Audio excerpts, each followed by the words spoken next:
চাঁদপুরের মতলব উত্তর উপজেলা ছেঙ্গারচর পৌর জাতীয়তাবাদী শ্রমিক দলের ৪ নম্বর ওয়ার্ড কাউন্সিল ২০২৫ অনুষ্ঠিত হয়েছে।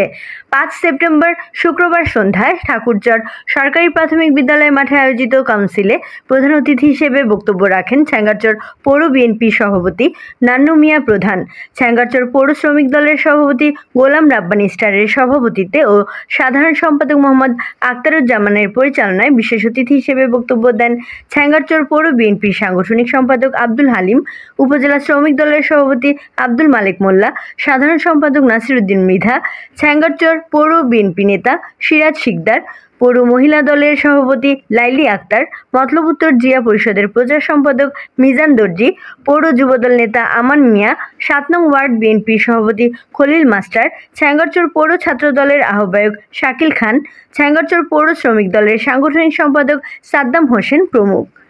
এছাড়াও স্থানীয় বিএনপি, শ্রমিক দল ও অঙ্গ সহযোগী সংগঠনের নেতৃবৃন্দ উপস্থিত ছিলেন। কাউন্সিলে ৪ নং ওয়ার্ড শ্রমিক দলের কমিটি গঠনের লক্ষ্যে সভাপতি ও সাধারণ সম্পাদক পদে প্রার্থীদের নাম আহ্বান করলে প্রার্থীরা তাদের নাম ঘোষণা করেন। তবে কোনো নির্বাচিত প্রার্থীর নাম ঘোষণা করা হয়নি।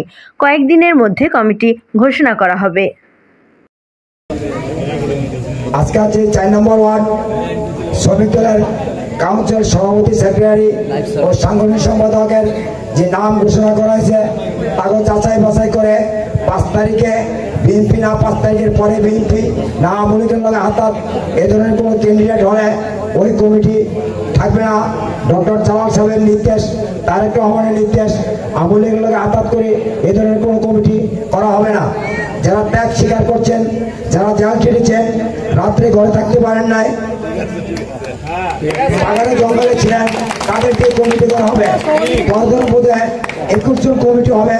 ২০ জনের দরকার নেই, ৩০ জনের দরকার নাই, ১০ জন হবে, ৫ জন হবে।